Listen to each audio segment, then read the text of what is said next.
Hello साथीहरू, good morning सबैजनालाई। सबैजना सन्चै हुनुहुन्छ होला? म पनि सन्चै छु। शुभ बिहानी। म उठेर सबै गएँ, म पानी भरेँ। पानी भरेर ल्याइसकेँ। त्यसपछि लिफ्टमा चढेँ। लिफ्टमा गइसकेपछि म जान्छु पोछा लगाउनलाई। त्यसपछि म पोछा लगाउन माथि पुगिसकेँ। माथि पुगेर मैले छ्यापछुप पोछासोछा लगाएर टुकटुक पोछा स्याटसुट यताउता गर्दै पोछा लगाउन थालिसकेपछि पोछासोछा लगाएँ। फेरि स्टेपहरू लगाएँ। फ्लोर लगाइसकेपछि फेरि मैले फाइनली म ठेका पुगेर बाल्टी बाहिर तानेँ। बाल्टी बाहिर तानिसकेपछि मैले लिफ्टमा पोछासोछा लगाएँ।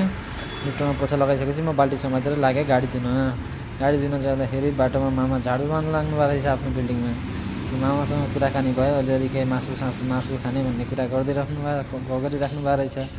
फेरि त्यहाँबाट नै म त खाँदिनँ मामा, हिजो भर्खरै बाख्राको मासु खाएको, अब नखाने भन्ने कुरा भयो। त्यहाँबाट फेरि म लागेँ आफ्नो गाडी धुनतिर। फेरि म सर्टसुट गर्दै गाडी धुने गेटमा पुगिसकेँ। गेटसेट खोलेँ, म भित्र गएँ। फेरि गाडी हेरेको त गन्दा पो रहेछ। त्यसपछि म पानी भर्न थालेँ। पानी भरेँ। त्यसपछि पानीको कपडासपडाहरू धुएर म सर्टसुट गाडी धुनुतिर लागेँ। सर्टसुट गाडी धुनुतिर लागिसकेपछि फेरि मैले गाडी माथि चढेर, अब गाडी त ठुलो छ, माथि चढ्नुपर्छ। त्यसपछि सर्टसुट कपडा हानिसकेपछि म सुक्खा कपडा हान्न थालेँ। सुक्खा कपडा हानेर म सर्टसुट गाडी धोएर चट्टै फेरि आफ्नो रुममा आएँ। रुममा आइसकेपछि झाडु मारेँ। झाडु मार्न थालेँ। झाडु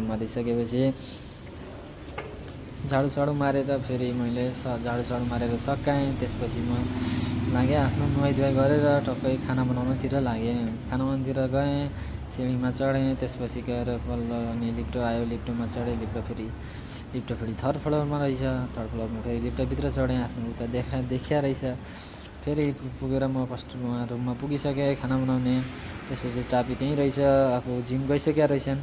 फेरि म लागेँ बेसनगट्टा बनाउनतिर। बेसनगट्टा बनाउने भने रहेछ। त्यसपछि सर्टसर्ट मैले पेडा बनाउन थालेँ। त्यो बनाइसकेपछि मैले सर्टसर्ट आँटा हालेँ। आँटा हालेर आँटोसाटो मिचेर रेडी गराइसकेँ। बेसनगट्टा उता पाक्दै थियो। फेरि म लागेँ रोटी बनाउन। रोटी बनाएँ। झ्यामझुम गराएर फेरि मैले बेसनगट्टा पनि पाकिसकेको थियो। रोटी पाकिसकेको थियो।